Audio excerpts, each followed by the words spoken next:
I'm going to be talking about agency. And so I want everyone to close your eyes, please. I promise nothing crazy is going to pop up in front of you.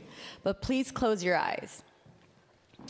And remember the time in which you felt loved. What did that look like? What did that feel like? And who gave that to you? Remember the time when you felt as though you could be your whole self. What did that look like? What does that smell like? What does it taste like? When you had every tool, you had every word, you had every person supporting you, you had everything you needed. What does that look like?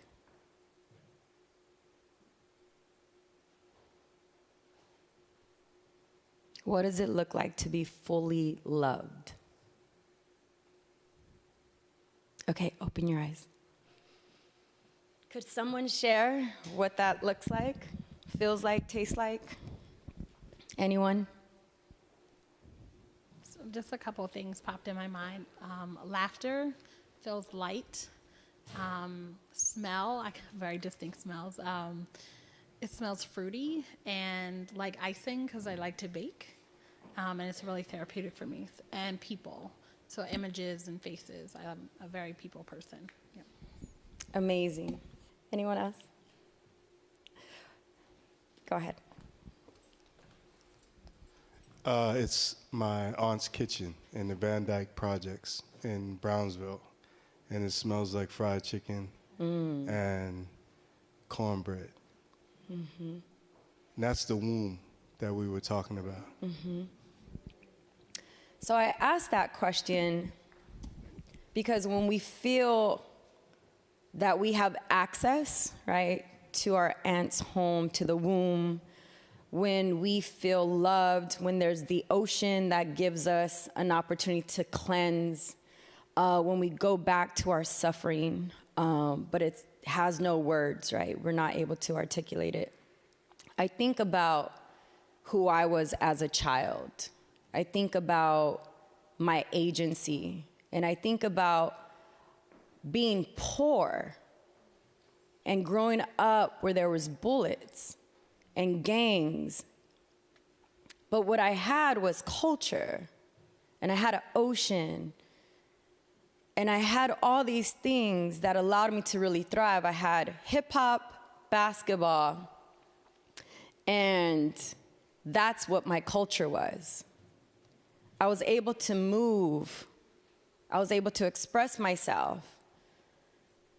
And I was really able to thrive regardless of my circumstances, regardless of the violence in my home, the violence in my community, the violence in my school. I was able to thrive even though we didn't have enough financially. I had culture, and I had love, and I was able to bring my whole self into spaces without feeling as though I needed something else. And for me, that is agency. It's agency. My agency is based on me feeling as though I could bring my whole self into a space. And I think about young people that are incarcerated. I think about how when you walk into the intake, you are stripped of your clothes. You are stripped of everything that you own personally. And then you get placed into a room that strips you of your culture, strips you of your dignity, strips you of everything. To do what? Why do we strip people of all these things? Punishment. Control. To make them feel smaller than they are. Why is that? Why do we do those things? To break them. to take their power. Because if they had agency and they had power, then what can they do? They can thrive. And we don't want our young people to thrive. Because if we wanted them to thrive, we would undo the way in which we look at the system. We wouldn't take away their belongings. We wouldn't put them in jumpsuits. We wouldn't have them live in these brick settings that have no culture, that have no music. How many of you all listen to music? Is that everybody? No, not everybody. How many of you dance? How many of you consider yourself artist? Did you guys have art in your life? How does art feel? Feels good, free, inspiring. How does music make you feel? Alive, connected, fulfilled. How does dancing make you feel? Energized, powerful, joyful. Yet we take all of this away. We take it away when we know that art is part of who we are. I've never called myself an artist. I don't really call myself a lot of things besides a Chicana woman. But I've always been an artist. I've always drawn. I used to dance hip hop, break dancing. I played ball. I played every sport. But that was just who I was. And that's what took me to another place when there was violence. It was my mental escape.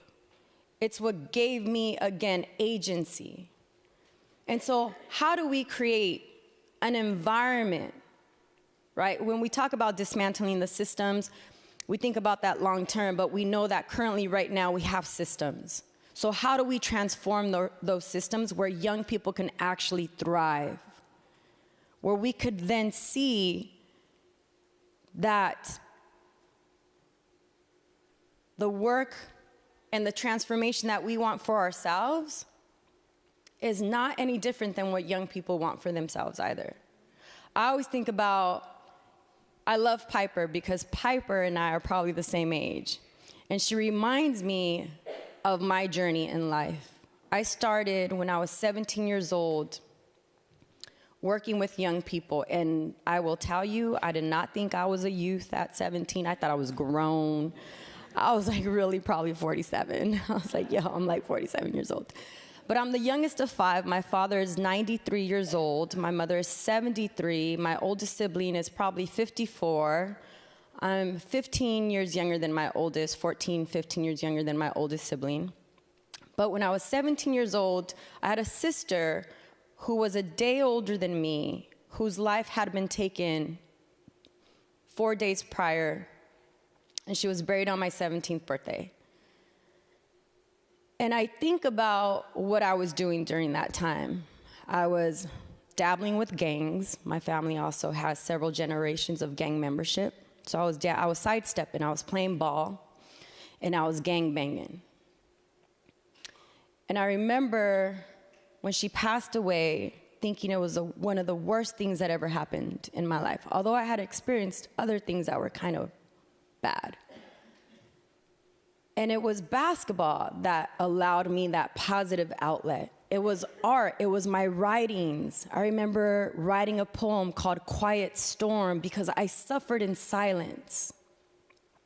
Those were the things that allowed me to get out of this place of sadness and allowed me to really thrive and gave my emotions a pathway to something different.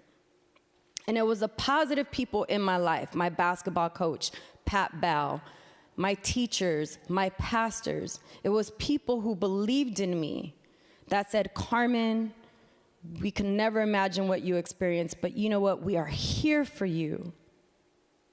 And so I've dedicated my life to creating positive alternatives for young people, whether they're incarcerated or if they're on the outs. And it's because I see myself in them. They're no different than I am. The difference between them and myself is that I had an opportunity. I had basketball. I had volleyball, track, softball. I had a hip hop. I had access. And because I had access, it opened doors. There were people in my life that believed in me. Probation officers that took me underneath their wing and had me at the age of 23 be the chair of the Latino Affairs Commission. I didn't know what I was doing. I'm gonna be honest with you. I needed somebody to teach me how to run a meeting with Robert's rules. But somebody took the time and they held my hand. And so what I say to all of you is like, what does your personal agency look like in a space where you care about young people? What does young people's agency look like? Because they are the leaders, not of tomorrow, of today. They are our greatest gift. They are the present. And so some of the programs that I've supported, co-created with young people, have allowed us to use art and culture as a tool for transformation. And I'm not an expert. I'm only an expert in my own life. But I'm a facilitator. I facilitate processes with people in detention centers, young people who use movement when they don't know how to write or articulate in any other way to express themselves. And so when I think about arts and cultures, how do we create and implement some of the programming that we have, not as a subset, but how do we immerse it in our everyday lives? I know I'm constantly singing, I'm whistling, I'm dancing, and that's what makes me feel free when I'm planning different things. And I think about also, something that Piper said, how do you organize yourself out of a role? And what does that look like? I started in Santa Cruz County. Anybody from Santa Cruz? No? Santa Cruz, anybody know where it is? I was in Santa Cruz, and I was mentored by a man named Nane Alejandres, who runs an organization called Barrios Unidos. But while I was there, I remember creating a youth leadership group by the name of Weill. And the young people that were part of Weill, Reforming Education, Advocating for Leadership, I was about 22 years old. They were 17, 18, 16. And I remember that one of my roles was to facilitate a process with them, but also organize myself out of that position. I used to be a youth ally, is what I was called back then, which is kind of weird, because I wasn't that much older than them. But one of the things that I do understand is like, how is it, I organized myself out and there was 5 people that took on that position.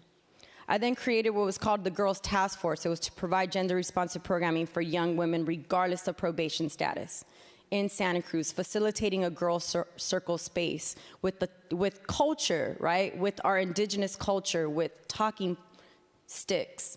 But I organized myself out of that role. I became a probation officer, working with a girls' intensive caseload, organized myself out of that. And I used to always think, is there something wrong with me that I can't stay? Why do I always feel I have to pass the baton? Because what I also saw were there being people who were executive directors for 20 years of an organization, 30 years. And I don't want to be that. So how do we mentor or femtor people and not just use them as tokens in a process, right? Oftentimes we talk about youth leadership, but yet we bring young people and they don't really know what they're there for, but they're there. How many of y'all seen that? How many of y'all have done that? How many of y'all have been that? Yep. So how do we think about agency? Because young people, when we think about SNCC, it was student organizers. When we think about any movement, a lot of the work that I'm currently doing right now is around movement building. I just helped organize the Women's March on Washington. And that was hard, right? It was really hard. But again, when I was thinking about bringing people into the space, I know that for myself, I was like, I don't represent every Latina woman in this country, so it just can't be Carmen Perez. I don't represent trans communities. I represent a lot of things because I'm intersectional, but I'm trying to figure out what I don't represent. But you bring those folks to the table and you make them a part of the process versus using them as tokens. And I know I've done that before. I know I've used people not as tokens because that really wasn't my intention. And I don't think that's anybody's intention. I think sometimes we need people to fill a space and then we ask people to be a part of it when it's too late, right?